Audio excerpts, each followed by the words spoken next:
So I need to go and screw up a few times before I can get it right. Like this place I brought to. I was thinking, what was his name now? Oh, he was very famous. Played a Gibson and got a scar on his face. Oh, hang on.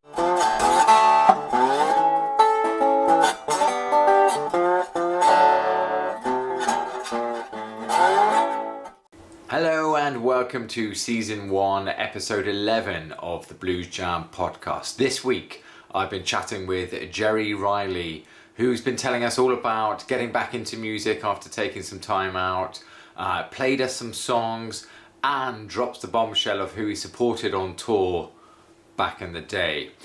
Quick trigger warning for you, 2 of the songs that he played us are about drugs, about cocaine and cannabis specifically. So just be aware, you've been warned. Now, as always, stay tuned to the very end of the podcast where I'll be giving you notice about blues jams that are coming up over the next couple of weeks.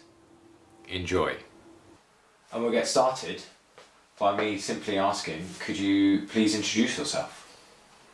I'm Gerald Arthur Riley, Right. also known as Gerry Riley, and I play the guitar.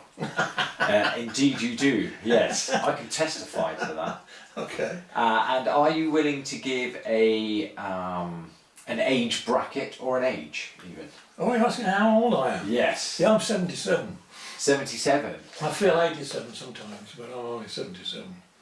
Wow. Okay. You did not. You played with the vigour of a 27-year-old when I saw you, because I first met you the other Damn, day. I thought I played with the vigour of an 18-year-old. Well, there was next that. time. It was Next time. certainly with the passion and the prowess of an 18-year-old. No, the 18 wouldn't have the prowess. Perhaps 27 would have had the Let's prowess. go with 7. maybe, No, yeah. 27. Okay. So yeah, we first met the other night at the Stourbridge Jam, the Yes. Red House Jam. Yes. Where you turned up, and I have to be honest, Tony gave me the nudge and said, keep your eye on that guy. Really? Yeah. Oh, well. So your reputation preceded you. I've been hoping that it might, at some point, yes. So tell us a little bit, when did you first get introduced to music? I'd be about 9 or 10 years old. Right. My parents moved from Wentzfield to Quarrybank and took me to Christchurch Quarrybank, and I was just knocked over by the choir, who were tremendous, and they were tremendous, and I wanted to join them, and I did. I had to go through the probationary period, you know, these were good guys. Right. It's so many weeks of sort of like private study, as it were, to see what I could do and everything else. And I joined the choir, which I was in for about 10 years, in church, 4 times a week at least, sometimes Right. more. And and it was affiliated to the Royal School of Church Music. So I went on a week's course at Darlydale, I think, or was it Lichfield? I can't remember. Anyway, and I sung in St Paul's and Lichfield cathedrals as a boy. And those areas that you just mentioned, are they here in the Birmingham area or the? Oh, Quarrybank is it's West Midlands. It's Right. yes. Yeah, they were the one choir master. Jeffrey Evans was an absolutely wonderful, passionate musician. He was very, very accomplished. One day we were at choir practice and we were rehearsing for some big festival, you know, and we thought we were doing quite well, you know, and then all of a sudden he stood up and said, I started throwing books at us until us to get out and fell on the floor crying. That's how passionate he was about music. So I got that from better people than me. Right. Another choir master followed and he took me around to his house. I don't know whether what it was. Jeffrey took me to a number of cathedrals, and he took me to the West End, to theatre and places like this. And nowadays you'd be suspicious when a choir master take a little boy out. Yeah. But everything was cool. And the second guy took me to his house. He got a baby grand in the house, so you know, he got a few quid.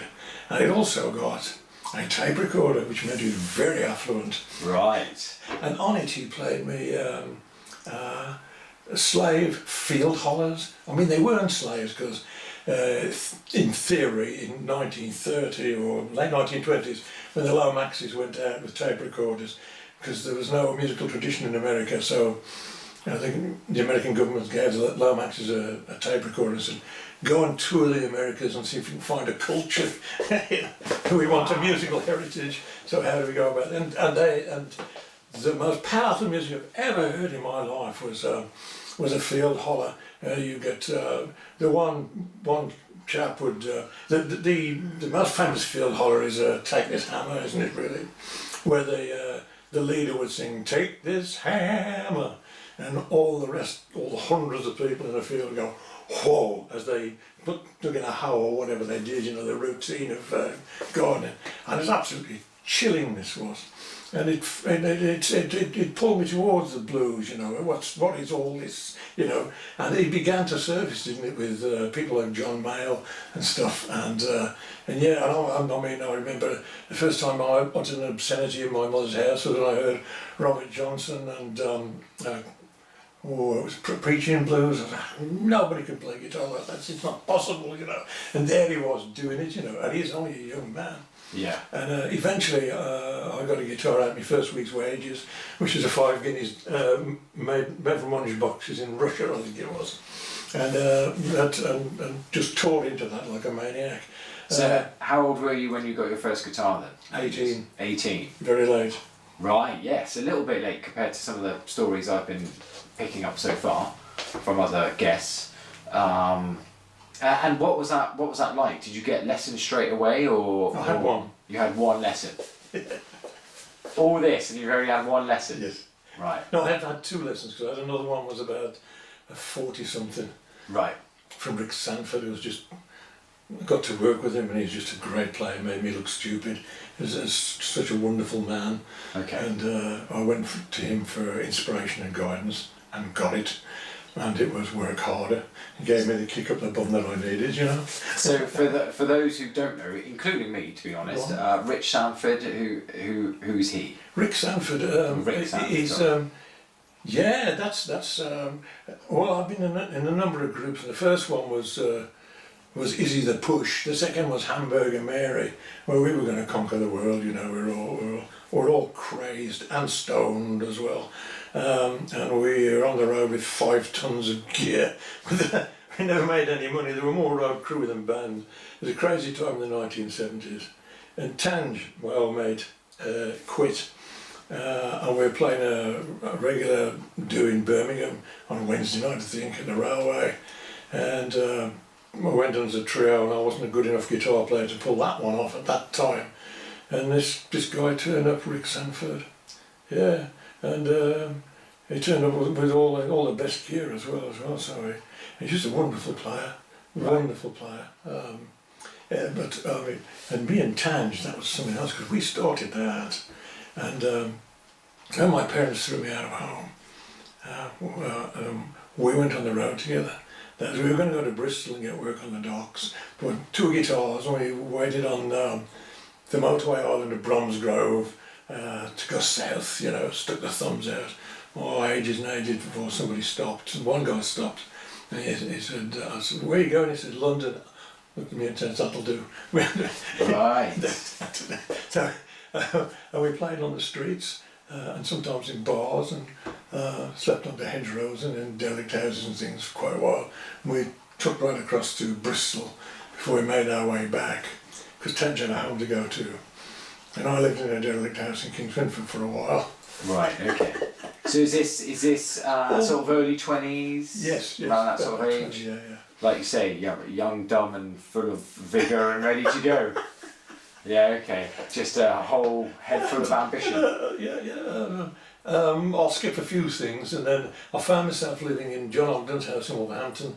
He was sub-editor of the Express and Star newspaper, and also him and Irene opened a blues club in Wolverhampton, and Chicken Jack used to play there for nothing. I was the first person to play there. I played a harmonica solo piece.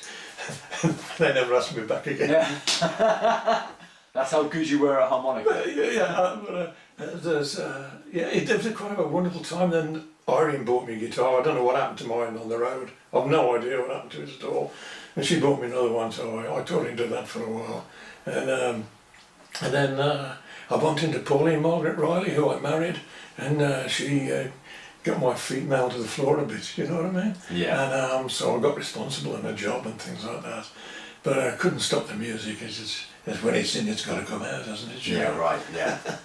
So what was there about the blues music that drew you towards it? I don't know to this day, but it did, yes. Right.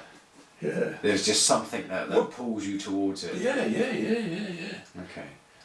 Okay. And any so you first heard like those 1930s style pieces that you were talking about, and then who else started to influence you as you learned more and more about the blues? Everybody. Right. I think you were influenced by everything you hear, see and touch, aren't you, to become who you are. I still do Muddy Waters songs now. Right. And I used to do one, what's his name, the Crossroads fella, Robert Johnson. Of course, it was the ultimate acoustic blues player, yeah. There's quite a few Leadbelly too, loved him. Right. So I do one or two Leadbelly pieces as well, yeah. Because that's got me into the claw hammer, you know, everything. I don't think I've seen a film of him playing claw hammer, but I swear some of that stuff, you know, 12-string guitar, it's got to be claw hammer. And John Hardy, John Hardy was a desperate little man, and played that melody with a thumb, you know. And right. As if it's going along, I had to get me a 12-string guitar, which I did. And but it wound up with a twisted neck because I kept using different tunings, because you can, you know. Right. And the guitar doesn't like that. It likes to be stable, it likes to be, you know, tension that it knows it's always there, or the wood's happy there, where the truss rod's pulling one way and the strings are pulling the other way. And you get them nicely balanced. Then Riley comes along and detunes that one, detunes that one, detunes that one, and oh yeah, this is sounding good. And the whole thing twists a Yeah, little bit. it did, he wound up with a twisted neck. And I thought, do you know what, as well, it's kind of, that 12-string thing is really enchanting sound-wise, Yeah. isn't it? But there are limitations to what you can do because of what it is. Right. Whereas with a 6-string guitar, there's more options there to sort of work with. So I abandoned the 12-string guitar. I had a 2-year affair with a 12-string guitar. Yeah. And I did a few solo bits all around the country, you know. Right. And do you still have a 12-string now? No. And also I played bass in a country band for a couple of years. Right. I was working in 3 acts, my solo act. Right. The trio that I fronted, which was Sticky Liquor initially, and then became Gerry Riley Smoking Mixture. And then I was working with Ben Smith as a duo, acoustic duo. And then I was doing recordings at home for I had a couple of customers, and working part-time. And I managed to get a whole living out of it, got half a living out of it. But it all came to a halt when I had 3 operations in a year, and it put me on my back for a year. And of course life went on without me, you know. Sure. And so when I was coming out of that, my wife got cancer. Okay. Incurable. Okay. And so I stopped everything. Everything, just to look after her.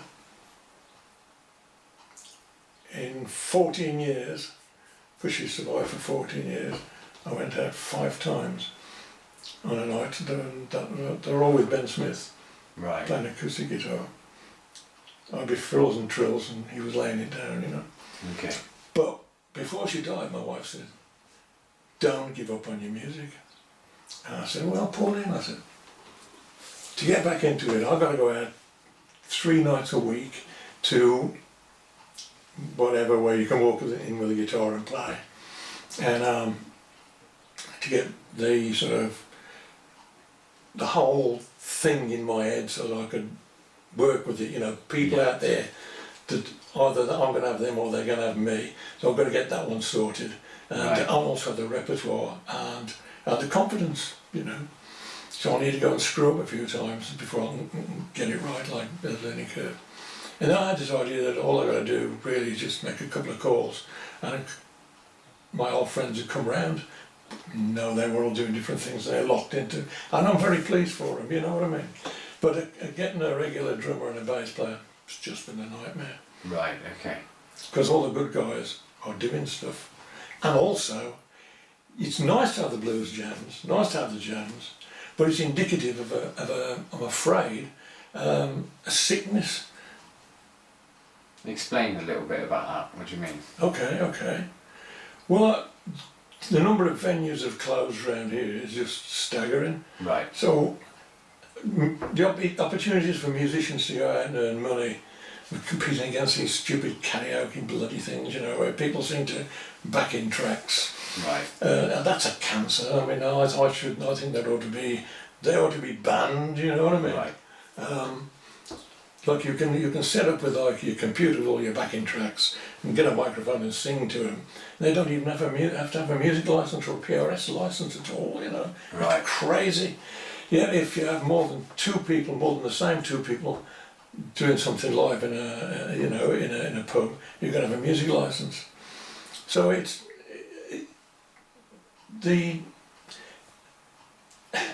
that's how it's got free. But also, I mean, instruments are so cheap now anyway, aren't they? You know, Yeah. so more musicians have access to the resources to work with, but the opportunity to earn money has just shrunk. And you know, I mean, in the 1970s, we started a jam night, a Dudley Football Club. Right. Wow. So, in the 1970s, and it worked brilliantly. Was that a blues specific jam night or just an open jam night? Open jam night, but in reality, it's going to be a 12-bar thing. Right. It is, you know. And going back 20 years, I used to go to Stafford on a Saturday night to a jam night. If I wasn't gigging, I'd go there, and that was always packed as well. It was great as the Climax Blues Band guy, the singer guitar player. Right. Yeah, and then there was one in Kimber. I used to go to that one.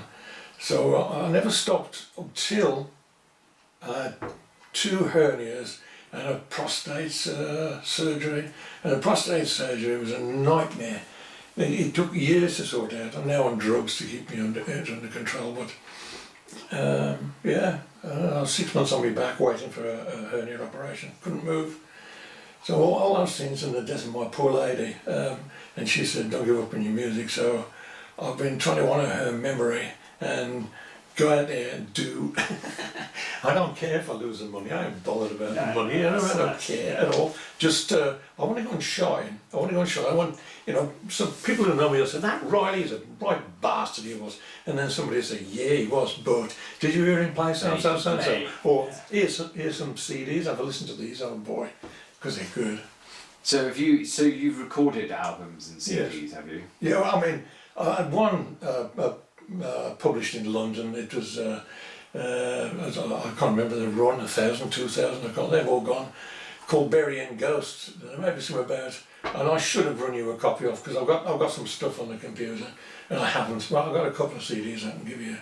But that one was kind of the zenith of my finger picking, you know, right. At that time anyway. I'm still working on it, still trying to get some more out of this, you know. So you mentioned something earlier that I wanted to ask you about, clawhammer. Clawhammer. Is that, and again, excuse my naivety, is that a particular technique? Yeah. Right. Oh, hello. I think we're going to get a demonstration. Oh, yeah. Give me a chance to check the battery life on that. I think we're alright for now. If it starts flashing, we'll put some fresh ones in. That's the claw. Right. And these are the hammers. Right. And it shoots. They're alternating. Okay.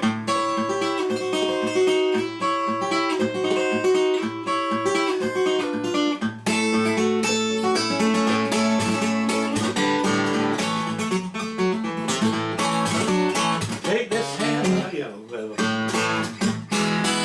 that's Okay. And are you particularly into that finger picking style, that claw hammer style, or is that part of your armoury? Part of it, yeah. Part of it, okay. Okay. And so I want to talk about how that feeds in with the blues then. Well, the blues started with that. It started with the acoustic guitars, baling wire and bottles, and then.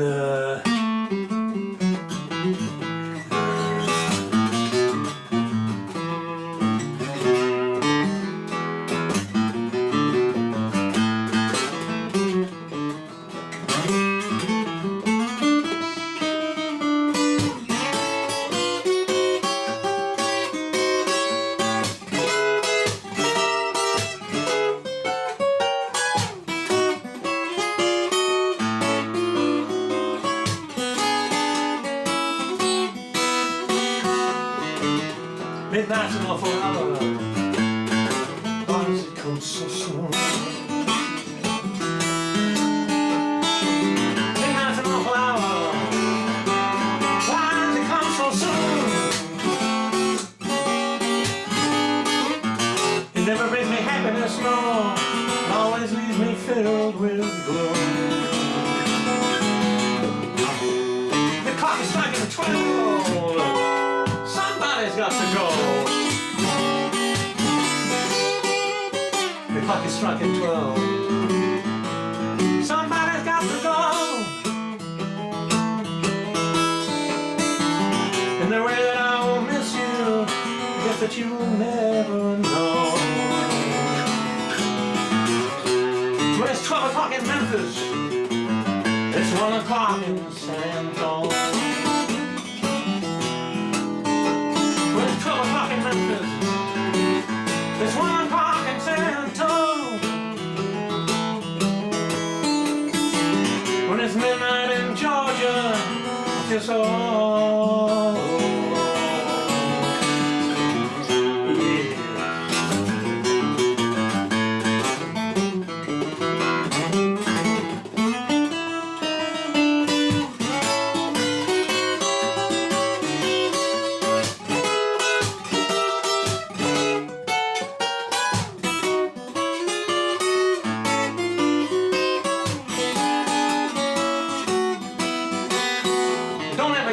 Buddy, unless you're sure that you can't lose. Don't ever gamble, buddy, unless you're sure that you can't lose. You better take my advice, unless you want these midnight blues.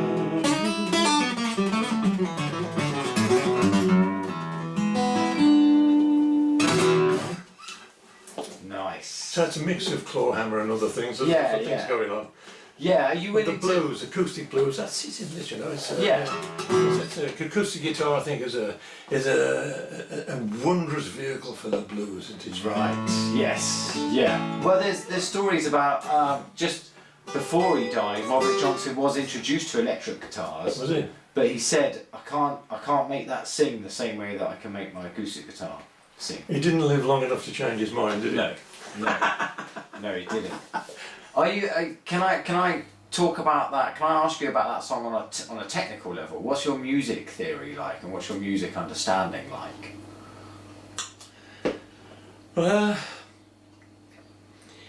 I did have a repertoire of about 4 or 5 classical guitar pieces, and I've got a classical guitar that I haven't touched for years and years and years. So I can sight read, but right.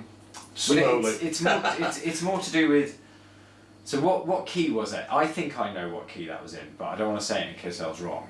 It was an E. It's an E. It was an E, right? Because you started on that like sort of E7 chord here, right? Okay.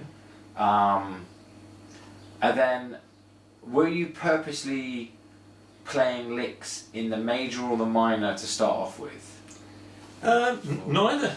The blues scale. Now this is where everybody listening to this is someone. There's going to be an expert out there who'll say, that Riley's a bloody clot, he doesn't know what he's talking about. But my understanding of it is there's a term pentatonic, and I still don't fully understand what that's about. The 5-note scale.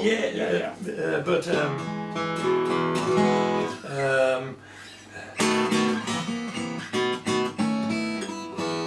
there's a whole heap of notes you can use, you know, when you play the blues. That first note, that first chord that you played during that, did you purposely then just go up half a step and then come back down? Yes, because it's quite a nice one. The turnaround is normally a B to A to E, but I like them.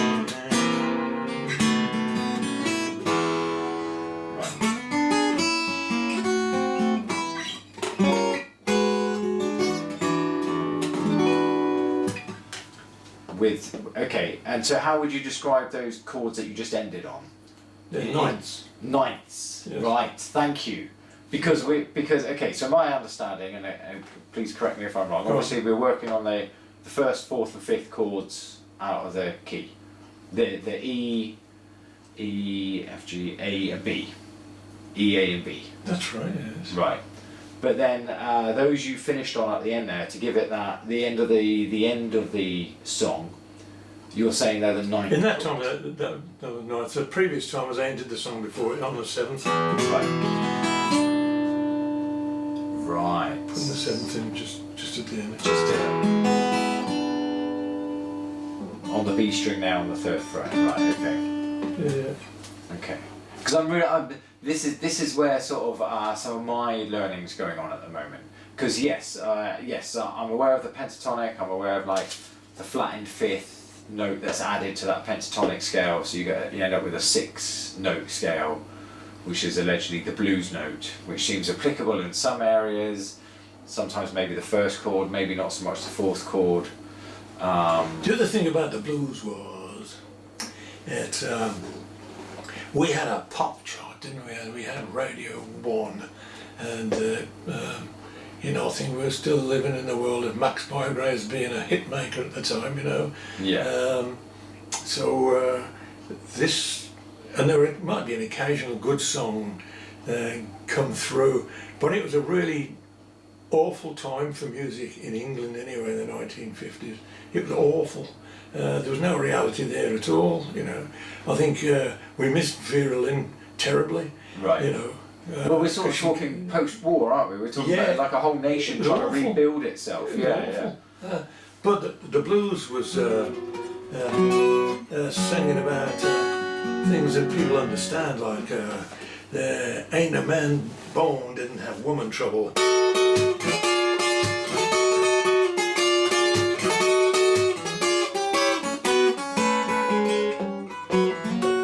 My baby's gone, my baby's gone. I'll soon be gone myself. My baby's gone, my baby's gone. I'll soon be gone myself. She knew how much I loved her. She would never have less. Her pictures on my dresser, everything is just the same.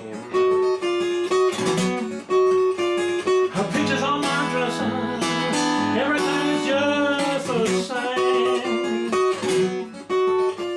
She's got me not forgotten. My love will never change. Won't somebody help me? You know the shape I'm in. Won't somebody help me? You know the shape I'm in. If you see my pretty baby, please tell her try me again. Can't do nothing but wring my hands and cry. Can't do nothing but wring my hands and cry. What hurt me so bad is when she said goodbye. My baby's gone, my baby's gone. I'll soon be gone myself. My baby's gone, my baby's gone. I'll soon be gone myself.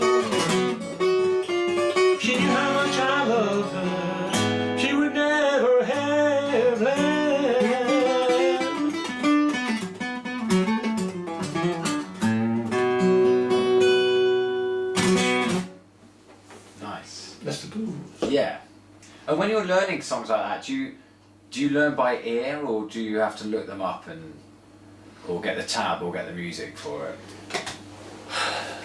Tab I dislike. I Right. can't get on with tab. Okay. I've been in situations where people want me to teach them something, and they get so far down the road and they've got tab, and no, I don't like it.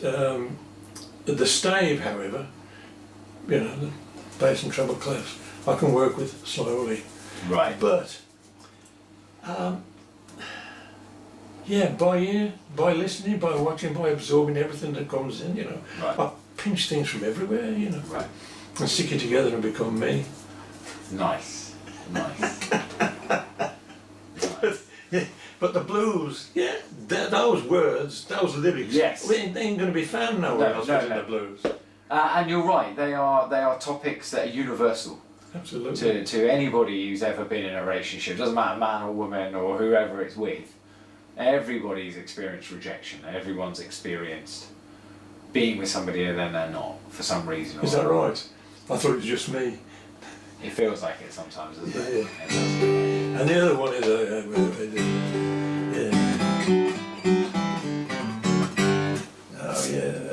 yeah, that because the woman thing.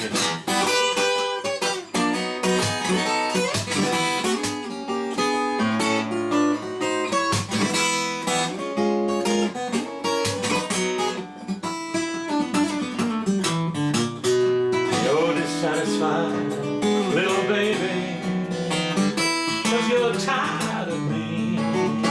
Someone else is on your mind, and that's very plain to see. When a woman gets dissatisfied, she hangs her head and cries. When a man gets dissatisfied, he just flags a train and rides. You got me crying on my pillow and pulling out my hair. Well, the way you're treating me, mama, that just ain't fair.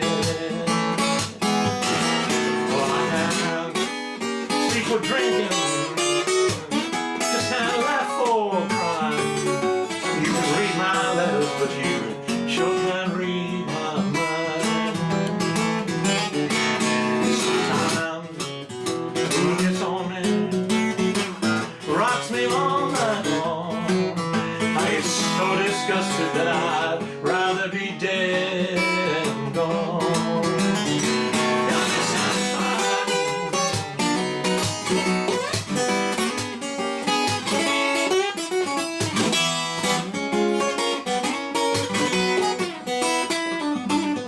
I woke up one morning, I was rolling from side to side.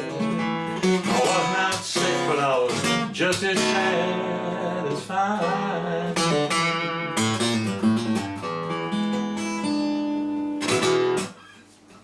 Nice. Again, you ain't gonna find those words anywhere else but in the blues. Yeah.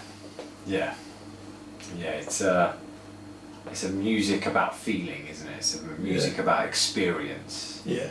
I did know one. I remember a few bits of it. There's my baby left me, my mule got lame. I lost my money in a poker game. Windstorm came one summer's day, carried the house I lived in away. I'm having so much trouble. And that's like that's the blues having a bit of fun, you know. Yeah. I'm sure all those things happen to some people some of the time, but all of them all together, no. No.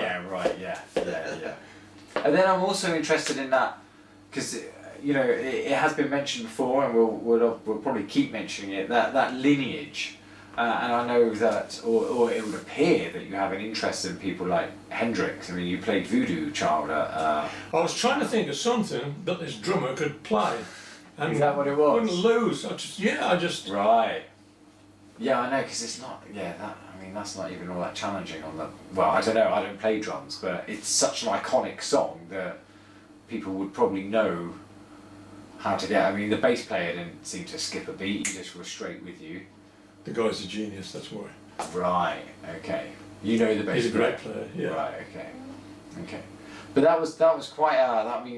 To to play something, you know, to take on an original Hendrix composition, is that something you've been playing a long time? No. Right.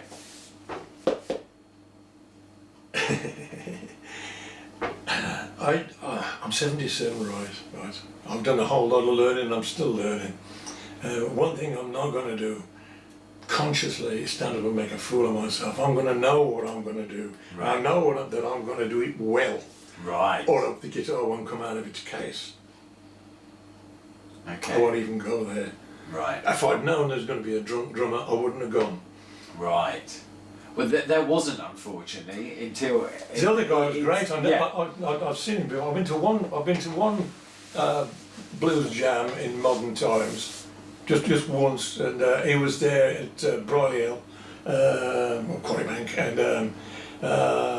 he's blind, isn't he? I think. Yes. Yeah. And he just loves his drums, and he can play any rhythm, you know, because there's some rhythms that are alien to some drummers. They just don't get it. But yeah, I mean, he can play a shuffle, no problem.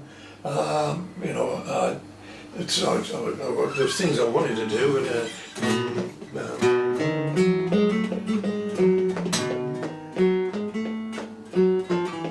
no, that sort of thing. Yeah. I couldn't do it with him. He was, you know, he's out of his mind. Yeah. I was thinking, shall I get off now? Well, It's a shame, yeah. we'll try this Hendrix thing then, see what he does with that. And you're just getting slower and slower and slower. Yeah. So I was shouting at him and calling him a clot and all sorts of things. And I thought, well, this is it. I'll shut up now and go home. Yeah, you were not amused. You were not amused at all. Yeah, that was clear, and you were making that clear.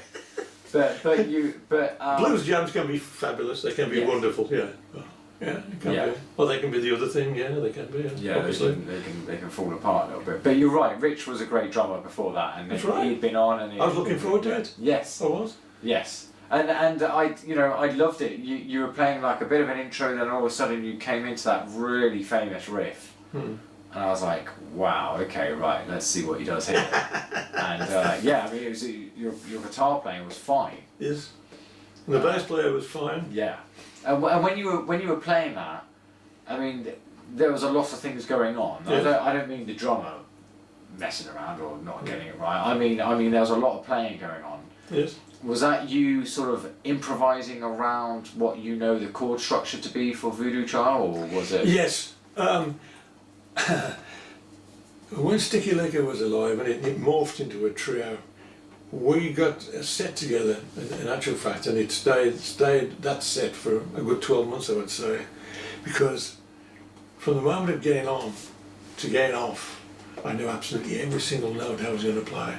I knew every kind of thing that was coming off the drums, and same with the bass player. It was like organic. It had developed over a period of time, and as I haven't had a stable bass and drums setup to kind of get there, you know, because I bounce off what they're doing as well. You know what I mean? Right. Or I'll feed something to them and see if they react.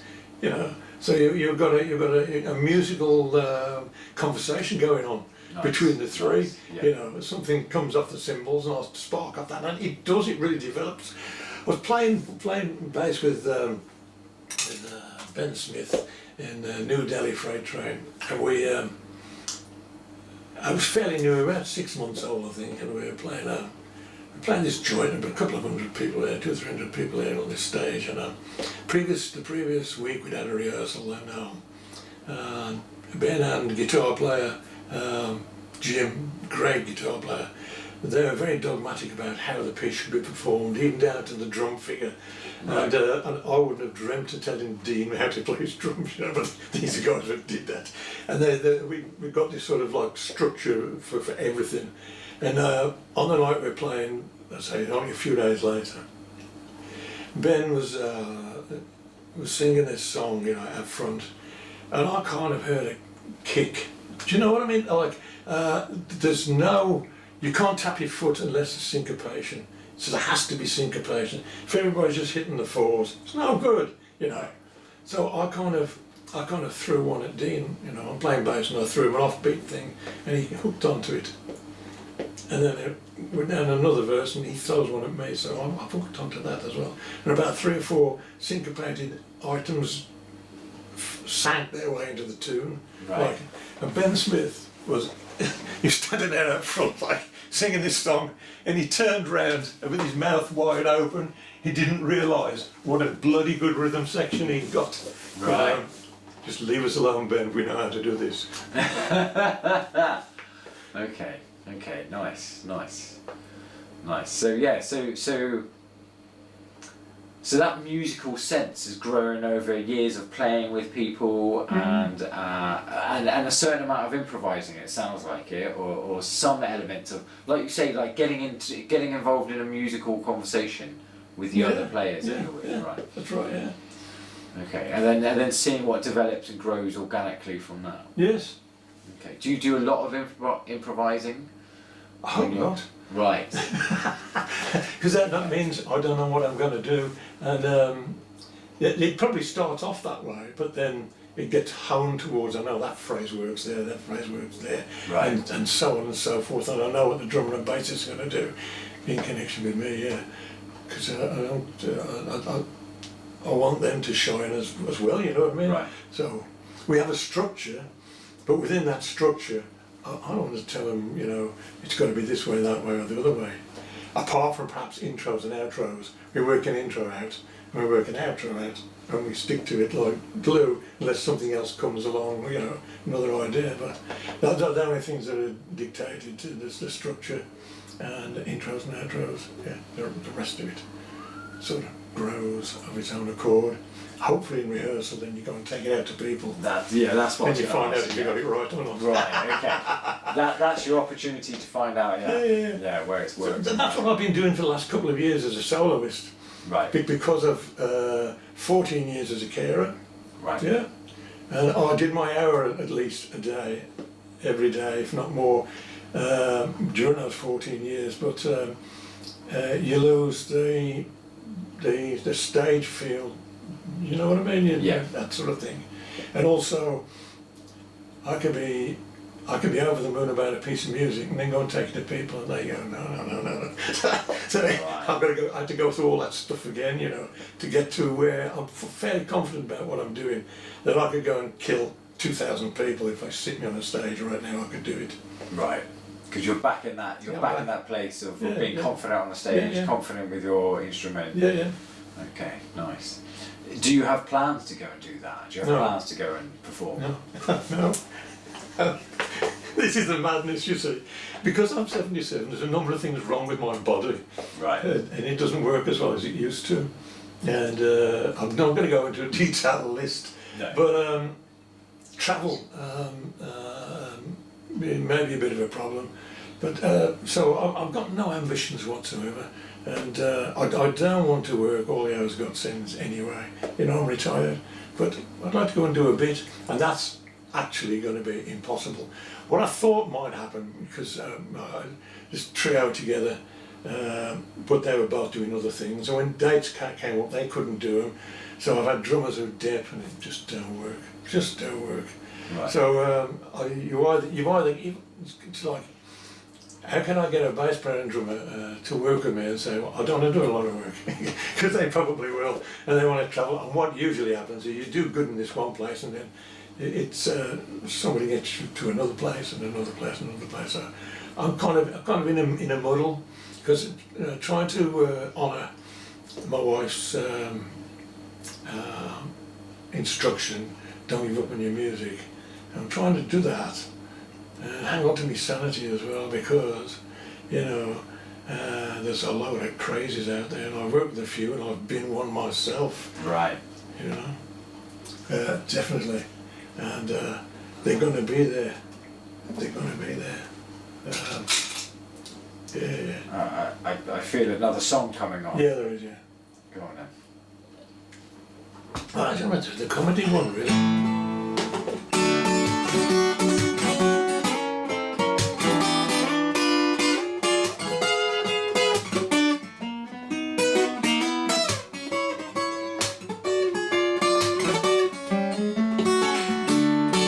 Got my baby dressed in black, well, he's got my needles and I want them.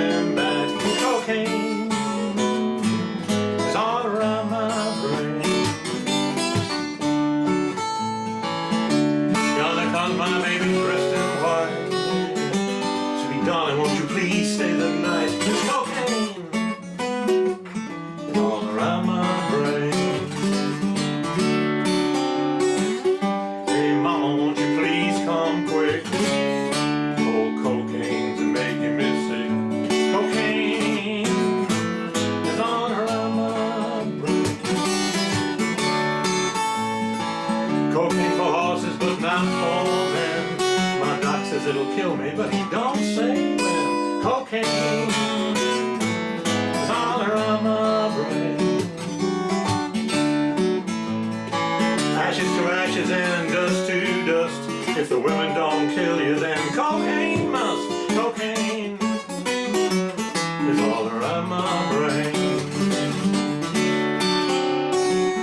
Hey mama, won't you please come quick? Oh, cocaine's making me sick. Cocaine is all around my brain. Yeah.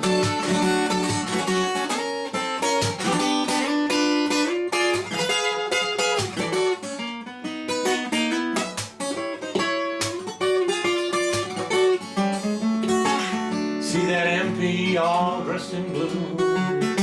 Well, you know he's taking cocaine too. Cocaine is all around my brain.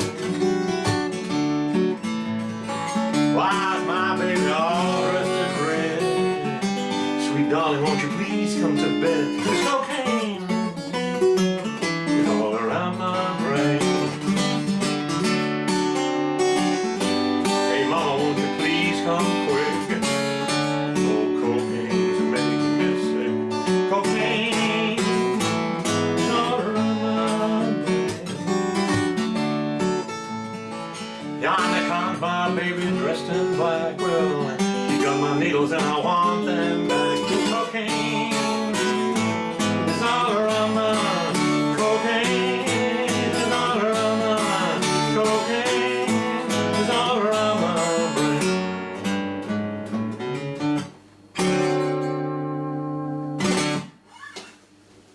Brilliant. Hey? Brilliant. Uh, That is just a sort of appropriate song.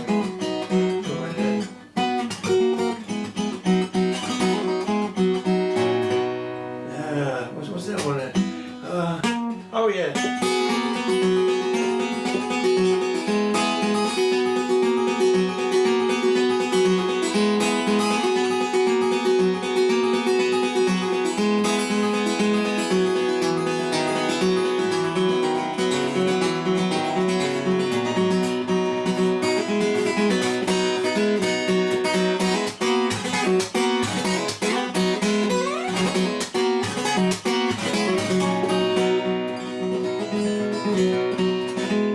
I was sitting in my basement when I rolled myself a taste of something green and gold and glorious, help me through my day.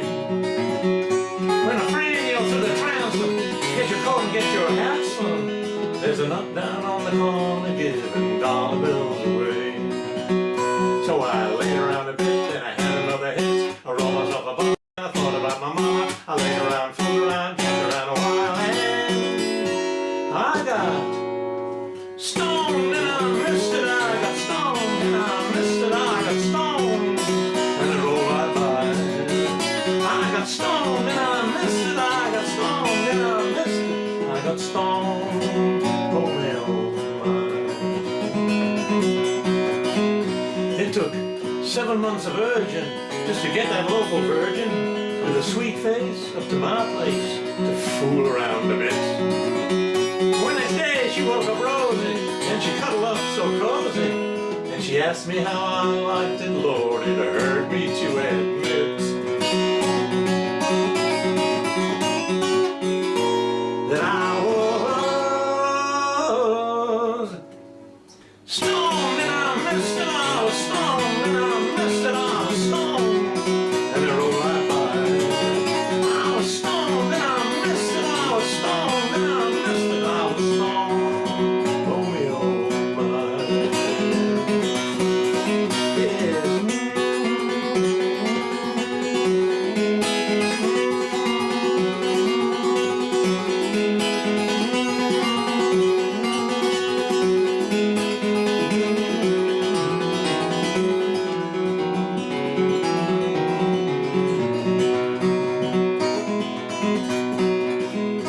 I ain't making no excuses about all the stuff I uses to sweeten my relationships, to help me through my day. But when my earthly race is over and I'm headed for the clover, And they ask me how my life has been, I guess I'll have to say I was stoned and I missed it all, stoned and I missed it all, stoned, and it rolled right by. I was stoned and I missed it all, stoned and I missed it. I was stoned, oh me, oh my.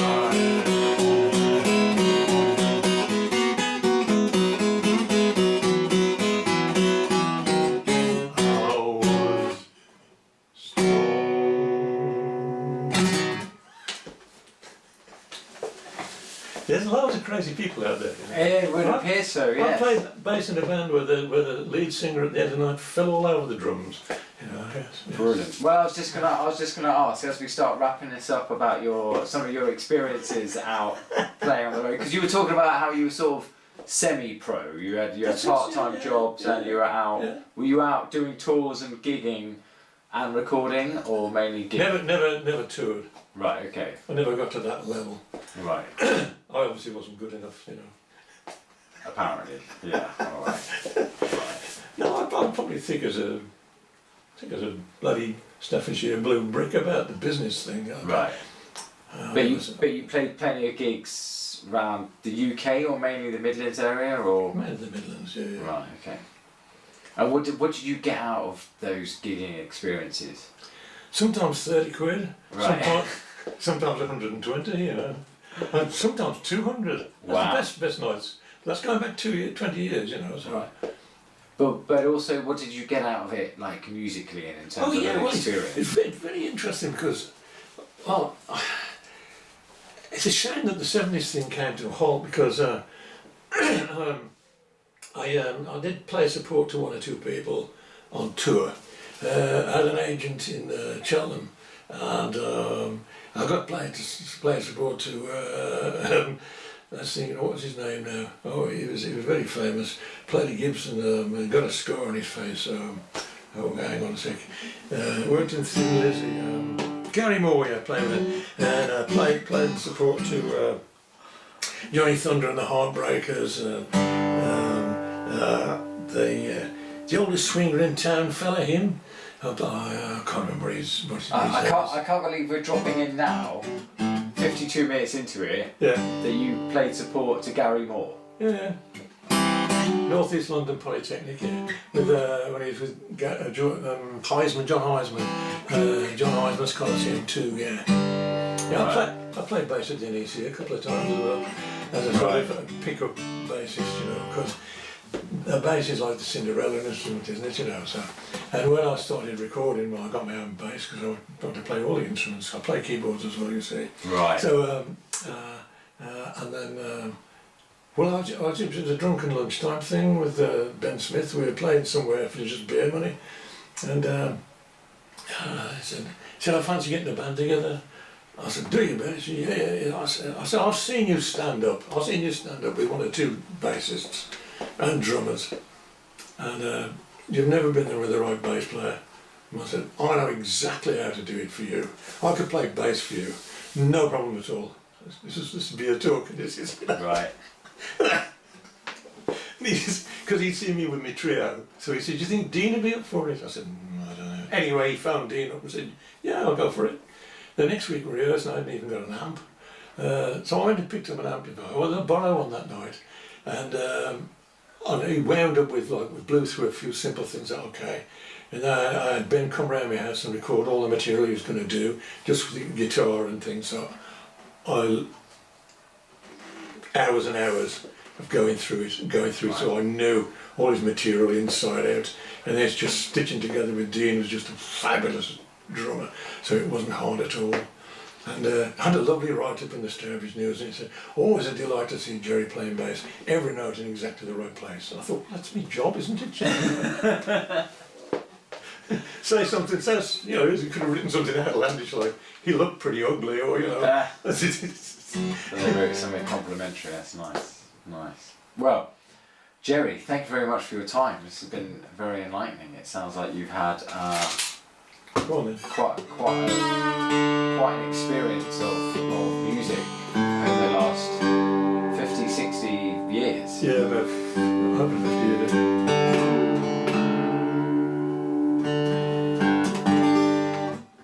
Tuning, so are you going to give us a...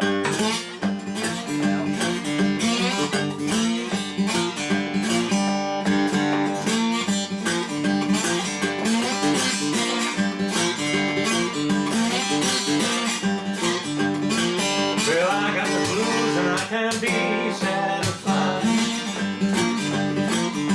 I got the blues and I can be satisfied. One day soon I'm gonna catch that train and ride. Yeah.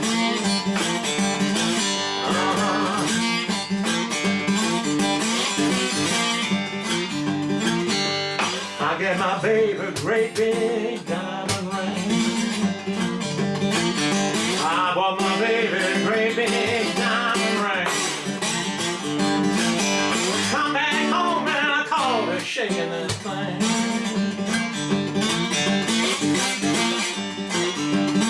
And now I got the blues and I can be satisfied. I got the blues and I can be satisfied. One day soon I'll only catch that train and ride.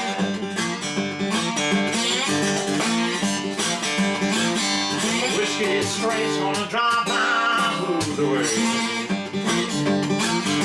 Whiskey straight's gonna drive my blues away. If that be the case, then I want me a quart today.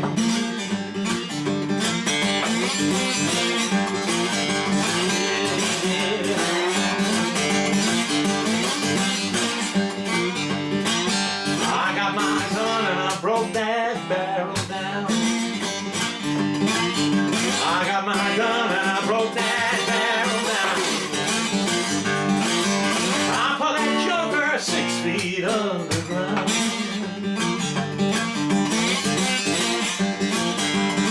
And I got the blues and I can't be satisfied. I got the blues and I can't be satisfied. One day soon I'll only catch that train and ride. One day soon I'll only catch that train and ride. One day soon I'll only catch that train and ride.